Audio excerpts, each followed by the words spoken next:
Hello guys, welcome to civil engineer FBH. आज की video में गाइस मैं आपको कुछ बेसिक टर्म्स बताने वाला हूं जो फ्रेशर सिविल इंजीनियर्स के लिए इंपॉर्टेंट होती है। जो भी फ्रेशर सिविल इंजीनियर्स किसी फर्म में काम करने जाते हैं, किसी कंस्ट्रक्शन साइट पे काम करने जाते हैं, तो उनको ये टर्म्स पता होनी चाहिए, क्योंकि आपको ये कॉलेज में नहीं सिखाई जाती। तो मैंने सोचा इस चीज पे मैं एक वीडियो बनाता हूं, ताकि आप जहां पे भी कभी कहीं काम करने जाओगे तो एटलीस्ट आपको ये टर्म्स पता होनी चाहिए, ताकि आपका जो इंप्रेशन है वहां पे एक अच्छा इंप्रेशन पड़े और आप इन टर्म्स को सीख के फिर आगे का जो भी सीखना है आपको, वो सीखने में आपको आसानी हो जाए। तो गाइस, पहले हमारे पास जो टर्म है यहां पे बीबीएस है। बीबीएस क्या होता है गाइस? बीबीएस होता है बार bending schedule.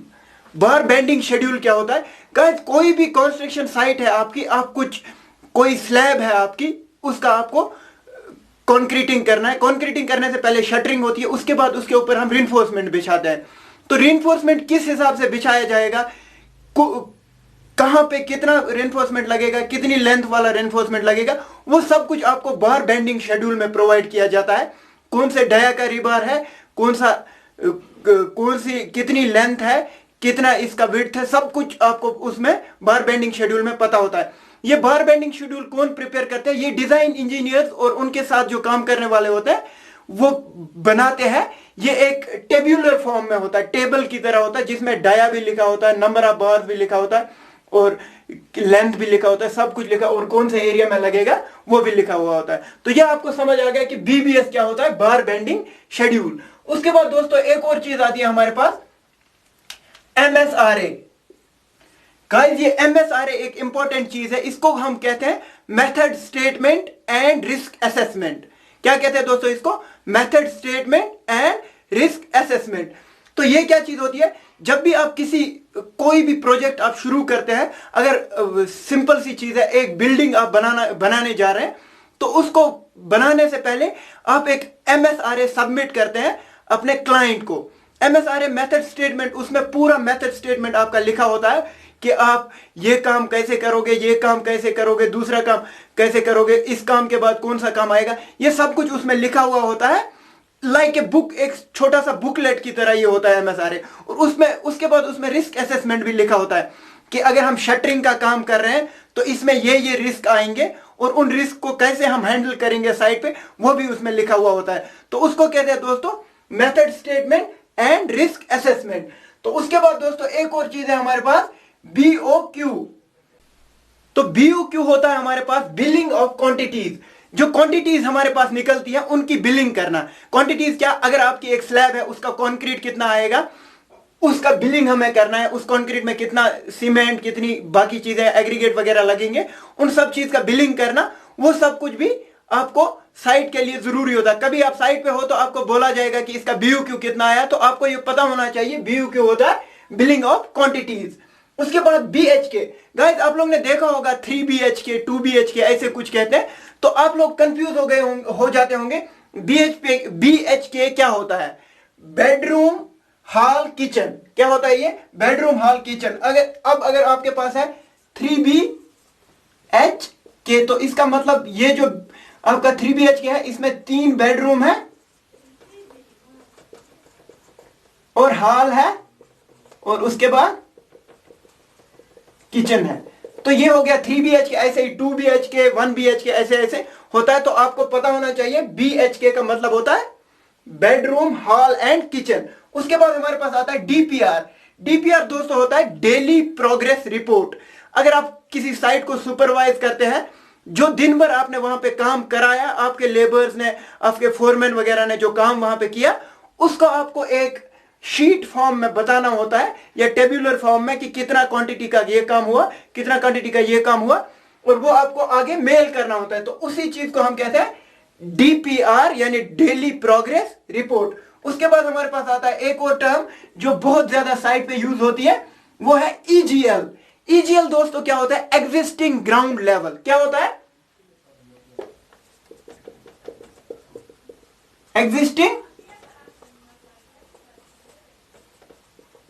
Existing ground level. जो आप काम कर रहे हैं किसी साइट पे, जो एक्चुअल लेवल आपको वहां पे मिलेगा। आप एक साइट पे गए हैं, आपको एक बिल्डिंग वहां बनानी है, जो लेवल आपको जमीन का मिला वहां पे, उसको आप लेवल मशीन से, ऑटो लेवल से मार्क करोगे, और जो वो लेवल होगा आपका, उसको हम दोस्तों कहते हैं एग्जिस्टिंग ग्राउंड लेवल। ये वहां का एग्जिस्टिंग ग्राउंड लेवल किसी भी जमीन का एक जैसा नहीं होता।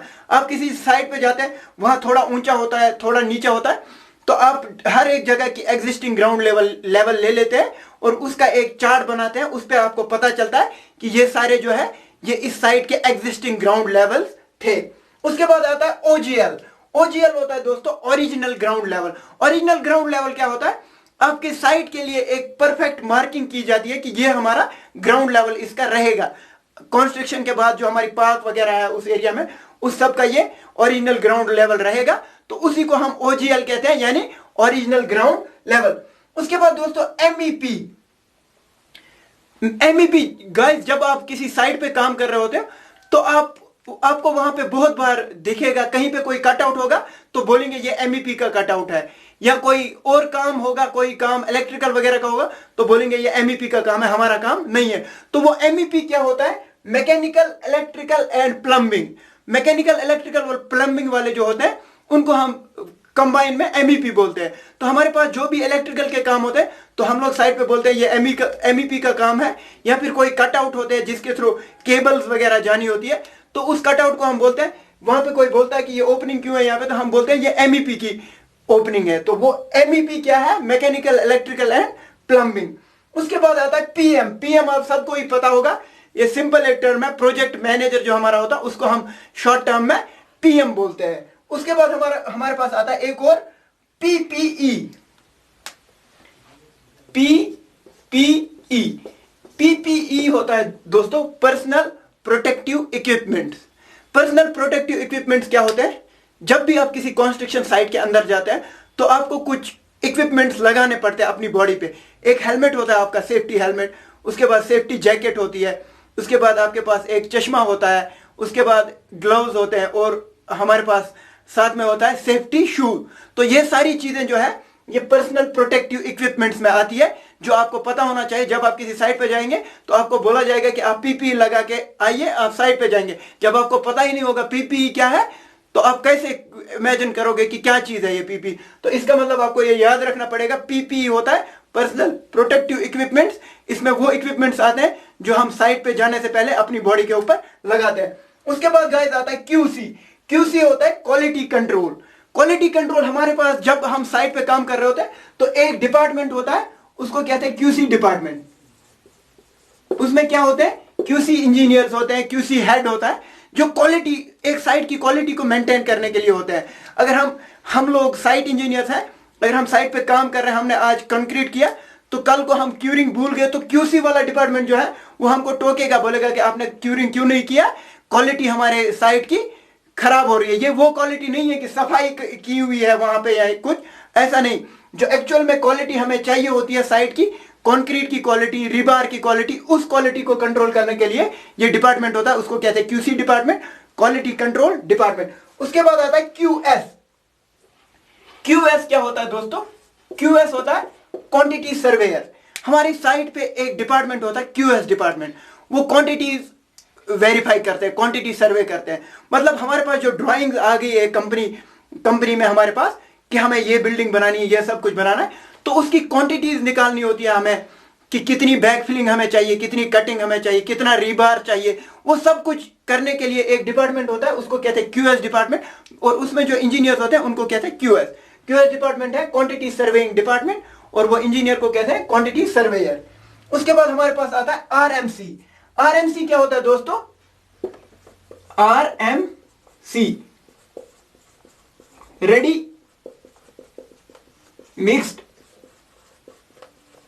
Ready mixed concrete.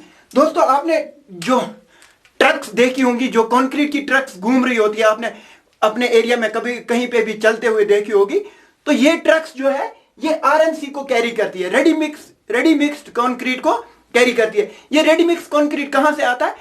आप एक साइट पे काम कर रहे हैं, आप वहां पे कंक्रीट वहीं पे नहीं बना रहे हैं, आपकी कंक्रीट कहीं डिफरेंट जगह से आ रही है, किसी प्लांट से आ रही है, उस प्लांट को कहते हैं रेडी मिक्स कंक्रीट प्लांट। वहां पे वो आपको ऑर्डर करना है फोन करके, वहां से वो बनाएंगे और आपको गाड़ियों के थ्रू भेजेंगे। उस कंक्रीट को हम कहते हैं जो किसी प्लांट में बनती है और आपकी साइट पे आती है, उसको हम कहते हैं रेडी मिक्स कंक्रीट। और उसके बाद हमारे पास आता है एक और टर्म जो हमारी आज के वीडियो की लास्ट टर्म है, टीओसी। टीओसी टीओसी होता है गाइस टॉप ऑफ कंक्रीट। जो लेवल आपके टॉप ऑफ कंक्रीट का होगा, किसी स्लैब का टॉप ऑफ कंक्रीट क्या होगा वो इस पे होगा, उसको टीओसी कहते हैं। या किसी कॉलम का या किसी बीम का आपको टीओसी दिया हुआ होता है, उसी हिसाब से आप उसको लेवल लेते हो। तो वो लेवल जो होता है वो होता है टॉप ऑफ कंक्रीट का लेवल। ये स्लैब का भी हो सकता है, बीम का भी हो सकता है, किसी आप ले सकते हैं किसी भी चीज का, जो भी आपका कंक्रीट स्ट्रक्चर है उसका टॉप ऑफ कंक्रीट का लेवल जो होता है उसको हम कहते हैं टीओसी। तो दोस्तों अगर ये वीडियो आपको पसंद आई तो इस वीडियो को लाइक करिए, शेयर करिए अपने दोस्तों के साथ और कमेंट करिए कौन कौन से टॉपिक्स हम और छेड़े इस सीरीज ऑफ वीडियोस में।